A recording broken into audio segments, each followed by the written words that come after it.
Hello everyone, and welcome to our session on outbound security with AWS Network Firewall and DNS Firewall. Super excited to be with our customer, Robinhood. I'm Paul Radulovich, Head of Platform Security for Robinhood. All right, so agenda-wise, we're going to be looking at what is egress security, a quick overview of the two primary security services that we see customers being successful with around egress control. And then why are customers doing this? Why are customers investing and spending time on this? Then we'll zoom in a little bit on a specific exploit just to understand how these things typically work and the opportunities that we have to both detect and block bad things from happening. And then I'll pass it off to Paul to talk about Robinhood's egress security journey. So what in the world is egress security? Egress security, in terms of an AWS VPC, it's really your workloads making a network connection out to somewhere else, usually the internet, right? And so we're not talking about a response to maybe an application, a web server. There's going to be traffic going out as a part of its regular communications responding to requests, but this is actual requests that are initiated by that workload, sometimes to reach out to another application that might be on the internet, sometimes to download a patch, etc. So if we look at a typical web application architecture, we're very familiar with this idea that you have ingress traffic coming in, usually to a load balancer, and then there's back-end workloads that are servicing that traffic. And a lot of times we'll see customers focus on how do I secure this web application? Well, first thing I probably need to do is look at web application firewall to really filter bad things out of those requests and protect that application from an ingress perspective. But that same application also has capabilities to reach out to the internet, right? And so what we look at here is WAF as a good indication that we want to think about defense in depth. We want to think about what are the other layers of controls that will allow us to have visibility for what these applications are allowed to do and to keep them safe. So mostly, we think of network connectivity as network traffic that's usually going out a NAT gateway. Maybe it's going over a transit gateway and then to a NAT gateway. But we also have this other channel of DNS requests. Every VPC by default has the Route 53 resolver that is there to service DNS requests. And so both of these channels really need filtering, they need visibility, and need to be secured because both of these channels can actually be used by an attacker, by a threat actor. Even the DNS channel alone, in some cases, can be leveraged for information going out that maybe you didn't want to, or even for full control of that workload. And so it's important to secure both of these channels. Then, of course, the regular network path can be used as well as we think about traditional C2 applications that may land on a workload and allow an attacker to control it. So two primary paths, the Route 53 DNS firewall, the Route 53 resolver, which can have DNS firewall on top of it to secure it, as well as the regular network path, the NAT gateway. So two services that we see customers layering into that architecture to help secure it. Both of these are fully managed services. The Route 53 resolver DNS firewall sits at that DNS layer and can allow you to inspect and control what can go through and be answered from a DNS perspective. So you can get very tight control and visibility into what is allowed there. This service is, again, fully managed, so you don't have to put in additional instances or really manage much other than the policy. And it also has threat intelligence built into it. There's a number of lists there provided by AWS that allow you to say, hey, for the really high risk, well-known bad things, I just want to block those outright. Or maybe I want to start off and just alert on those, get additional visibility, and then deny those requests later. This service has threat intelligence integrated into it from Recorded Future, as well as directly from GuardDuty. We also have AWS Network Firewall for the network path. The network firewall sits in the traditional network path where your route tables are sending traffic through it. It's a fully managed service, so I don't have to set up any instances. Again, I don't have to manage much other than the policy and the deployment of that. And then I can filter that traffic. And this service allows traditional firewall capabilities, but it also has deep packet inspection. And so we can see very interesting visibility into that traffic, in control for that network traffic. We can see things like the deep packet inspection, application layer attributes of the TLS traffic. We can decode the actual protocols that are going across that layer and start to wrap policy and controls around those. So if we look at the top use cases for network firewall, most of the time it's egress security, what we're here to talk about. But we do see customers being very successful deploying network firewall for environment segmentation. So you might have policies where you don't want your dev VPC to be able to reach your prod VPC. You can control that traffic at a very fine-grained layer with network firewall by deploying it. From an egress perspective, this service allows us really fine-grained visibility and control so that we can see, again, not only the ports and protocols that are being used, but we can also decode the protocols at the application layer and do a full deep packet inspection. This is interesting because it allows us to get deep insight into the domains that are being used. So we can start to control and get a full list of domains that are regularly used by our workloads, and sometimes more interesting, which domains are used by only a very small subset of our workloads. It might be something we want to follow up on. So why are AWS customers investing and spending time on this? Why are they going through the effort of turning these services on and deploying them? The reality is that it takes time for us to patch our systems. So this is one of the major things is even when we know an exploit is out there, we know we might have a vulnerability in our systems, it actually takes quite a while at scale for us to work our way through all of our systems and get them fully patched. And we saw this during the Log4j outbreak as well.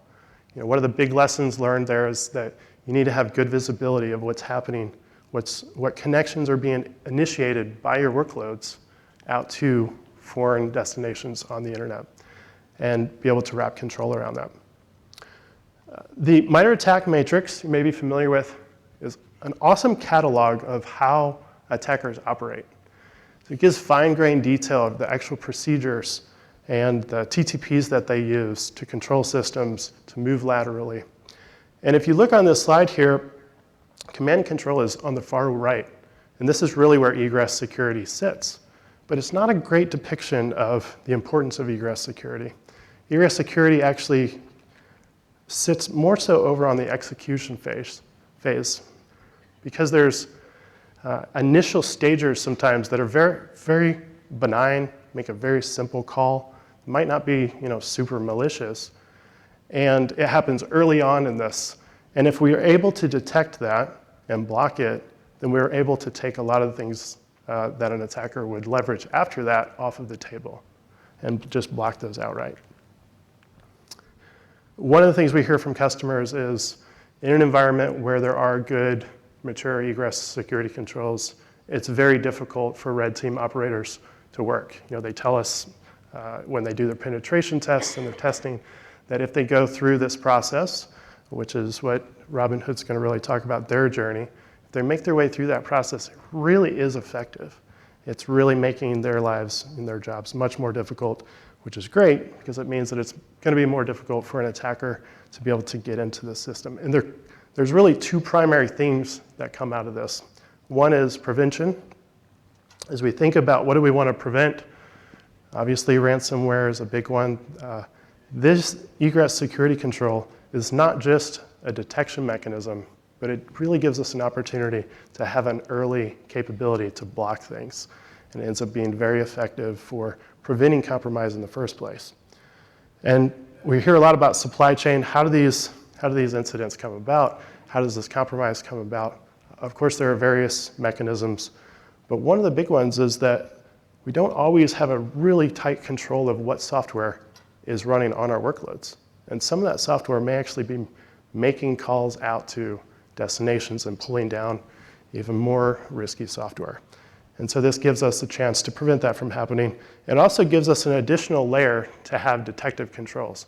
So for everything that we go out and we say, hey, we're just going to take these things off of the table and prevent them, we can now see in our SOC logs where those things might be triggered, and it gives us additional enrichment and context for things that we might detect and be able to follow up on. And then the other main theme is visibility. A lot of customers, some customers even just start out with their firewall allowing everything, but logging everything. And then they can go back through and figure out, wow, these are the applications that we really have on our network. These are what these workloads are doing. Do we want this to happen? Do we want to put guardrails around this? And misconfiguration is a big one.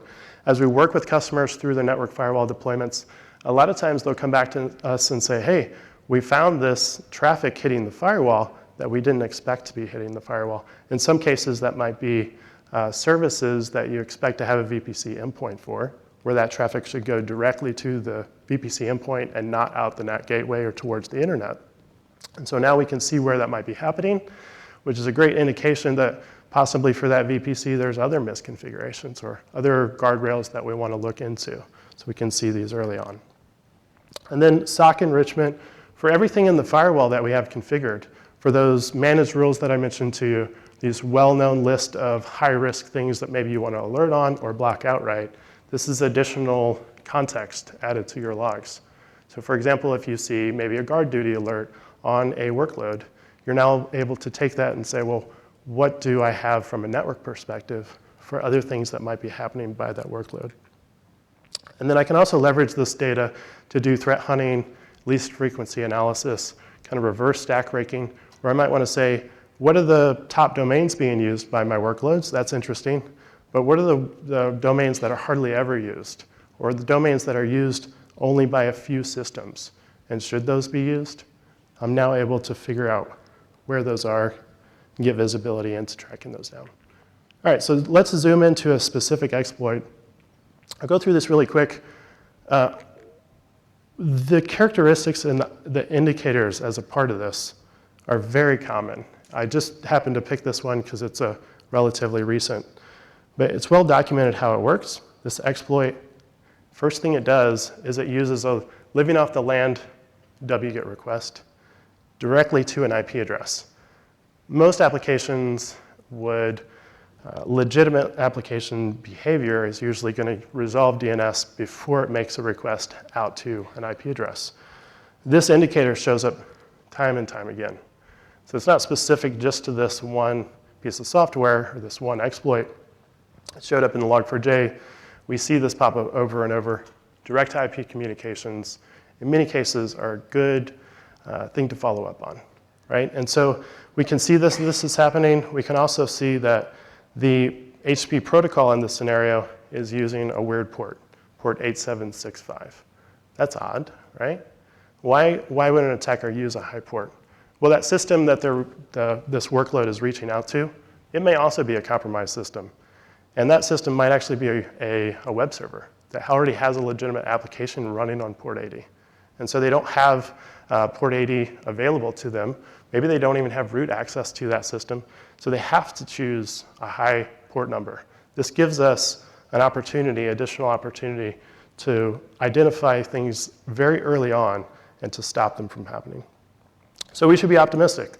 There's two characteristics here that we're seeing that really stick out like a sore thumb, and we're able to get visibility into and wrap controls around. The next thing this exploit does is it resolves a bunch of domain names. So again, it's leveraging both channels, the network channel as well as the DNS channel. We have additional, again here, visibility and opportunity to detect and follow up on this. So it's a real quick look at what this looks like inside of that AWS architecture.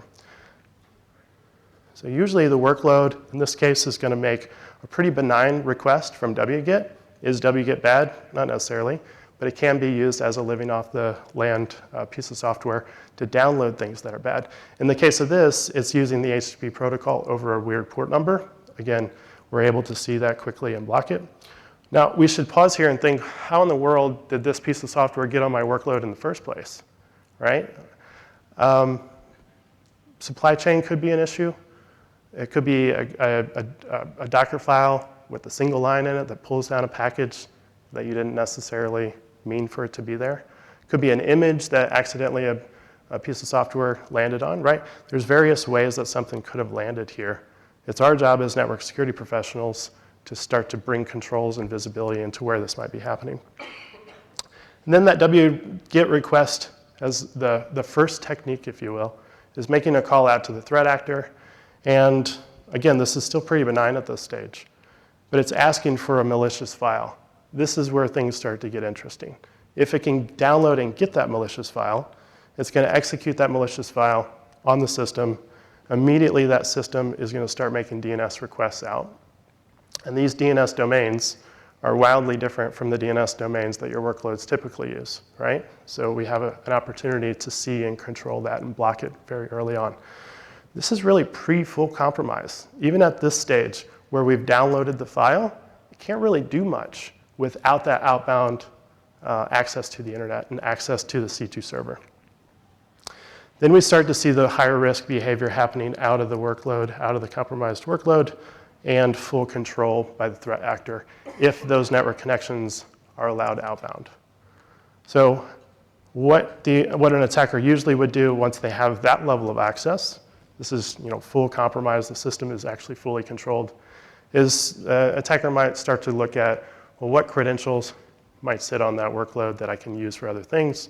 Are there database connection strings that I can figure out how to move laterally and to pull information from a database, or SSH keys that I need to send out and use for other things? If it's a Windows systems, maybe it's pulling credentials using pass the hash techniques, resulting in data loss or privilege escalation. So with DNS firewall and network firewall in the mix here, I now very close to those workloads have control to be able to prevent all that higher risk activity at the very earliest stages by just blocking them outright. Again, you might think, well, an attacker probably could do some really sophisticated things to get around this.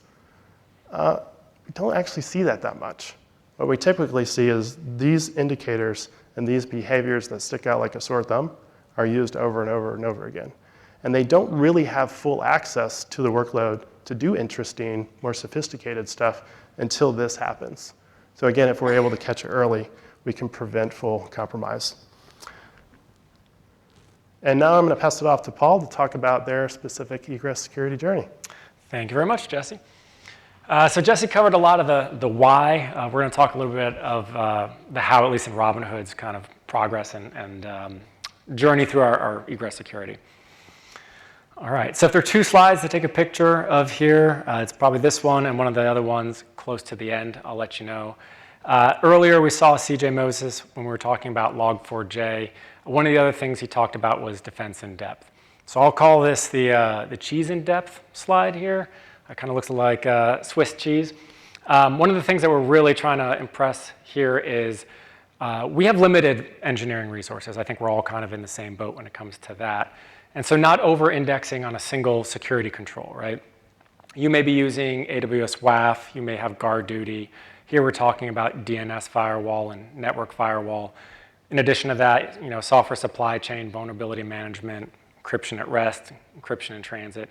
All these things take time, right? And so as security professionals, I think we get really excited and we may dive very deep into things, right? And so kind of some of the guiding principles that we used.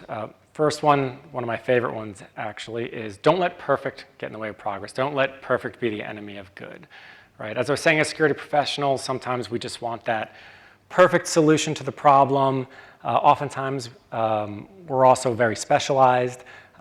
We've come up in our careers focusing on something. And so it's very easy to want to dive into that perfect solution, right? So don't let that keep you from doing the next thing, which is get quick wins ASAP.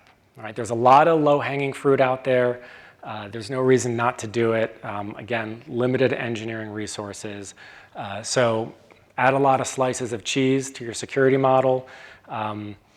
As those holes, as long as the holes in the Swiss cheese don't line up, too many things won't get through. I think I've taken that to the end, that analogy. And so one of the things we looked at early on is, do we want to do a deny list or do we want to do an allow list, right? And I think having either or of those is kind of a false choice. Like, you can use them to complement each other, and that's something we saw. So we went more towards a generous allow list, right? Open up your allow list a little bit more, then you can deny everything else. And that is a much better reduction of your risk service than having a tightly scoped denial list. Now, there's a little caveat I'm going to throw out there. And we'll talk about this a little bit later on as to why. But this is also assuming that you're using some of the managed rule sets. All right, so let's talk about these quick wins that you can have on your journey, right? So first, we're talking about DNS firewall. AWS managed domain lists, right? Again, it's that easy button, potentially. This is what they look like. These are the 4 managed domain lists that they currently have. As Jesse mentioned earlier, some of the threat intelligence comes from Recorded Future, and one of the newer ones is Guard Duty. Now, if we go and click on these, if you go to the documentation, it'll give you a little bit more information on them. Tell you, we're talking about domains that send malware, host malware, ransomware, command and control, cryptocurrency related. So we're hitting all of our well-known DNS entries there. So the next thing you can look at is creating a custom domain list, right? So why would we want to create a custom domain list? There's a lot of high-risk top-level domains out there. This is just literally typing high-risk TLDs into Google. There's a ton of different lists out there. You can start reading some of the literature out there and figure out which of these top-level domains do you want to block. So what does that look like? This is the end of one of our very simple lists. You'll see on there things like .top and .xyz. One of our new favorite ones, .zip, out there that has been in the news. So you may say to yourself, well, what are the odds that I'm actually going to see this?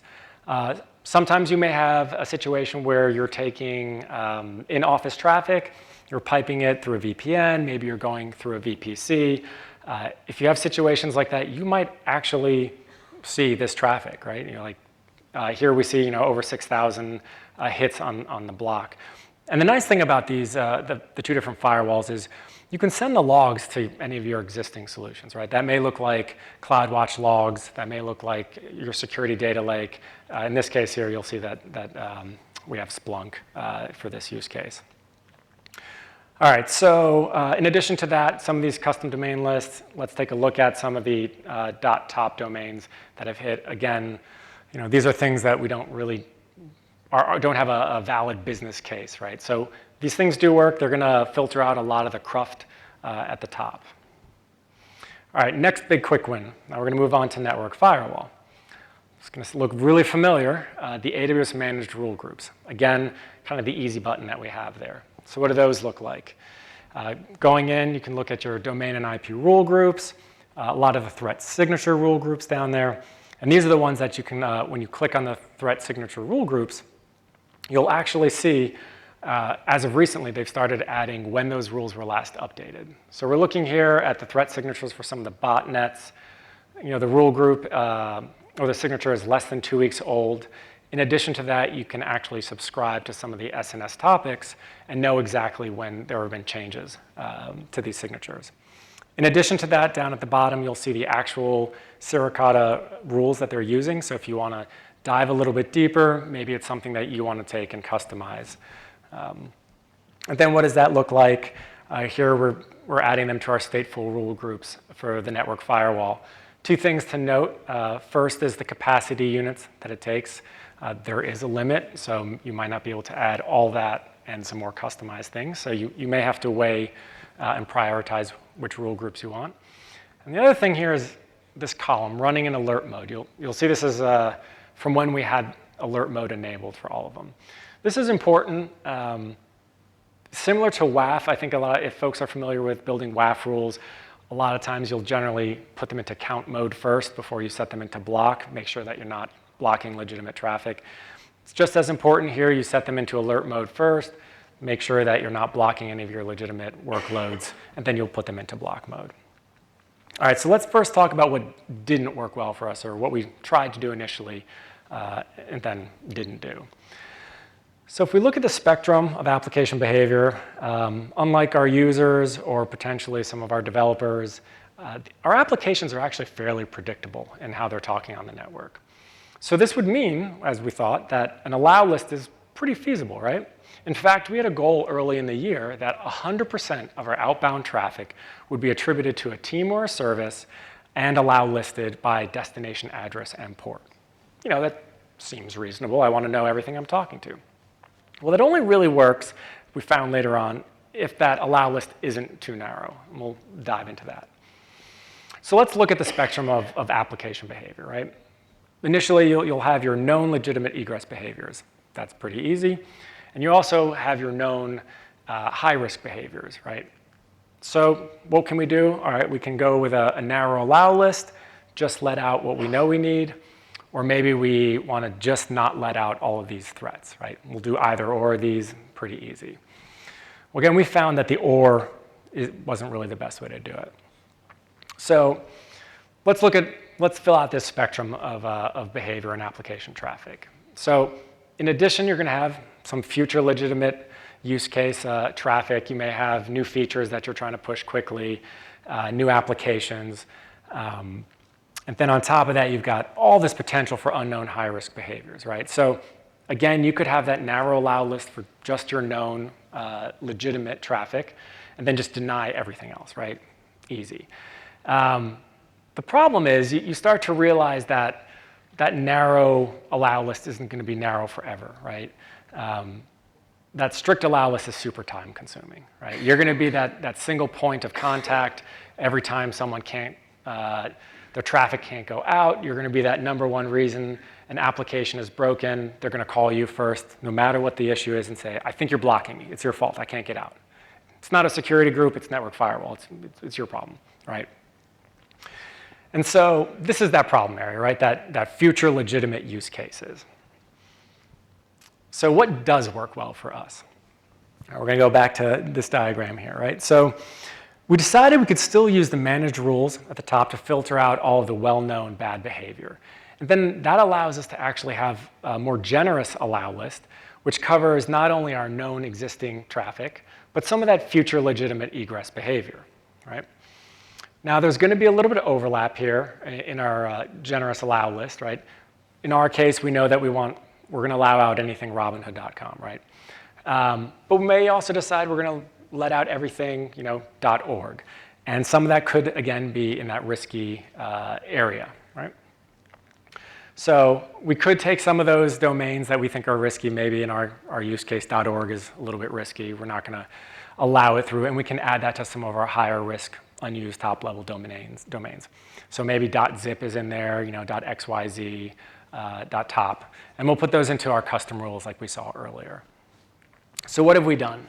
Our managed rules and our custom rules, we've reduced our risk surface already there. And then we have this generous allow list where we've got a little bit of application wiggle room, we'll call it. And then in addition to that, by denying everything else by default, we've also additionally reduced our risk surface, right? So this model works well for us. So let's look at the amount of time you have to invest in relation to the risk that you're reducing, right? Again, very little effort to enable your managed rules. It's something that you should just go ahead and do. A little bit more work, you can start adding some of those custom blocking rules.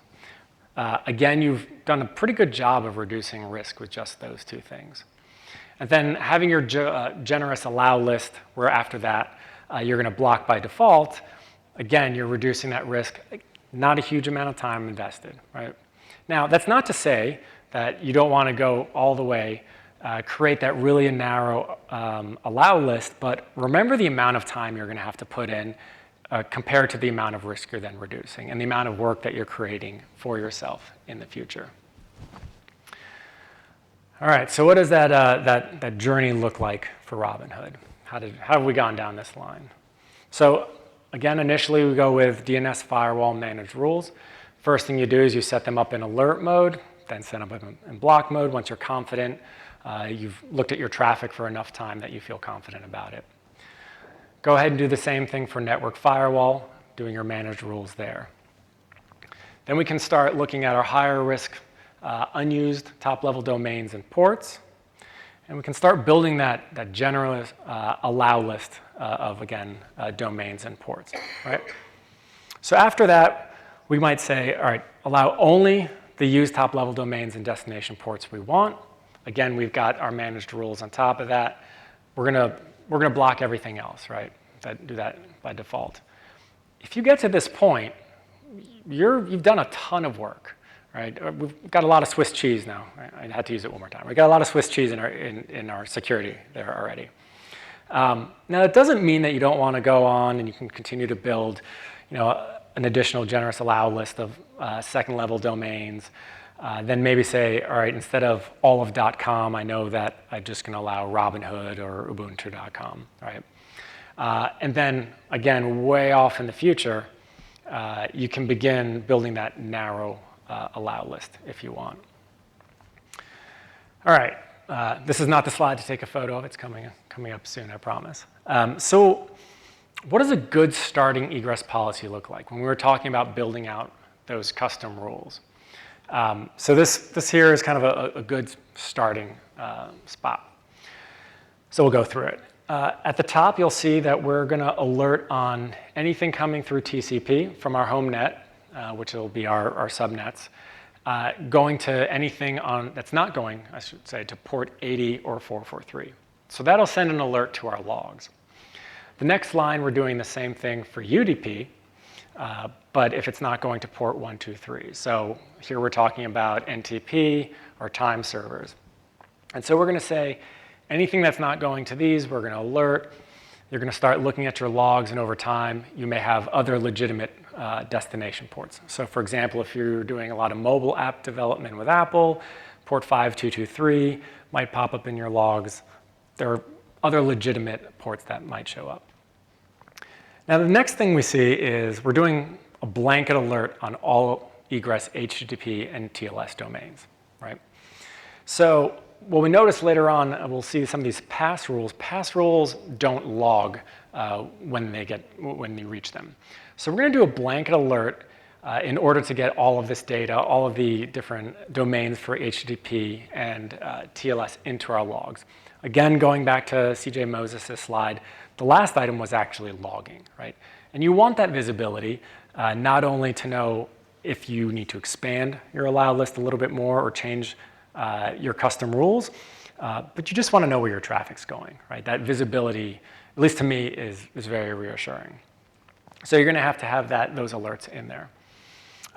Additionally, forgot to mention at the top, those alerts, once you're confident in the ports that you want to go to, you can change those to reject, right? And then it'll actually reject that traffic.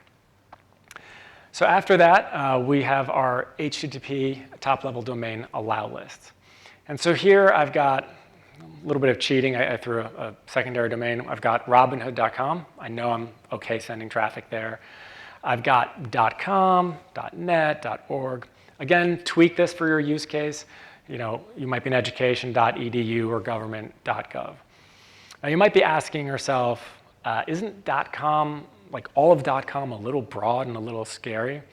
And this is where that caveat came earlier when I said, if you're using the managed rules. And so the managed rules will actually filter out a lot of that well-known stuff. The lists are updated constantly. And so I'm a little less scared about opening up to .com, knowing that the really scary stuff is already going to be filtered out by this point. So remember, these custom rules are going to execute after the managed rules, right? So we've already filtered a lot of the cruft out. And then that last line, again, we're going to start by alerting if we reach any domains that are not on our allow list, right? Then eventually we'll turn that to reject. Again, why are we doing that? You may do a survey for 5 days and be pretty confident that you've hit all your traffic. Maybe you missed that one cron job that runs on Sunday night that does something super important for market open on Monday morning, something like that, right? So make sure that the time you spend in both alert mode is long enough as you're serving. So now we're going to do the same thing for TLS. Might have a couple more entries in here. Again, at this point, I'm pretty confident I need to talk to AWS services that don't have VPC endpoints. So I'm going to add Amazon AWS in there. I'm going to add Robinhood.com, Ubuntu, Apple, .gov, .net. Again, remember the managed services have filtered out a lot of the cruft. And then the alert at the bottom, which we'll turn to reject. Now at the very bottom, we do have some reject rules there. I'm saying for both TLS and HTTP, again, I really just don't like that .zip domain. So I've added that there with both .zip and .zip because RFC allows it for both ways, putting it in there both ways. So this is the slide, if you want to take a picture, that has the entire policy on there. You'll notice a little difference as well. It does say in there, metadata pass rules do not log. That's the same thing as a comment. It's there to remind you that if traffic does pass through this rule, if we didn't have that second stanza where we talk about the blanket alert on all egress traffic, on HTTP and TLS traffic, normally those pass rules would not log. So you wouldn't actually know that you have traffic going to Robinhood.com or .com or .net there. So again, that's why that second stanza is there. All right, so this is a great slide as well, top 10 best practices. I'm not going to dive into this too much. Jesse actually has another talk coming up, NIS305, which is going to dive a lot deeper into each one of these. So just glossing over a little bit, things to make sure for us: symmetric routing, make sure your traffic is going in and out of the same network firewall. We just talked about custom Suricata rules. That's actually what we were doing on the previous slides. Making sure that your home net variable is set correctly. It doesn't really help if your network is a 10 dot network and it thinks that variable's 192.168. It's not gonna, your rules aren't gonna work super well. Again, we talked about enabling logging. And then at the bottom, let's be honest. We're sitting here, we're enabling managed services. They're not all free. There is cost associated, right? And there are ways to cost optimize this. And one of the big ones, excuse me, like Jesse had mentioned earlier, is VPC endpoints, especially if you're using Amazon S3 or DynamoDB. You may say to yourself, duh, I get it. So we're gonna have a little bonus photos here of cost optimization and visibility. So going into it, it's low-hanging fruit. What is the low-hanging fruit? Again, enabling those VPC endpoints for AWS services. What does that do for me? It's going to reduce the amount of traffic, especially traffic traversing the network firewall, right? So there we go. We're going to reduce our cost right off the bat. In addition to that, you may actually remove the need for internet access for some of these workloads completely. If you have an application that just talks to DynamoDB, maybe reads something out of S3, or talks to the transfer service or something like that, it doesn't need internet access. You can put it in a subnet that has no NAT gateway. At that point, there's no malware going to reach out, right? So let's look at that VPC endpoint example again. Let's say you've got, a new analytics subnet that comes up. You think that you have your DynamoDB VPC endpoints enabled everywhere. Everything looks hunky-dory. You look at it, there's not a ton of traffic going through it. And then one day someone enables an analytics workload, and it just starts going every day. And then now all of a sudden, your outbound internet traffic from that NAT gateway or through that network firewall, you're pushing about 455 gigs an hour. It shows up.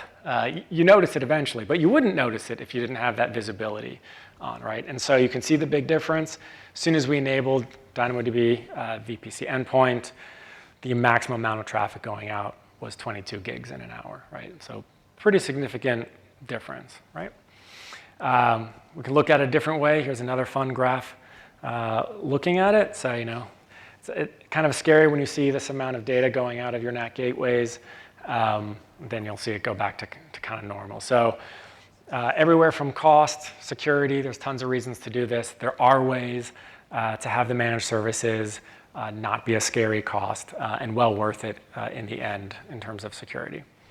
I'm going to leave this up here as well. So again, these are the top 10 best practices that Jesse will go into in his other session. And that is it. We wanted to say thank you for joining us. We're going to actually be down here.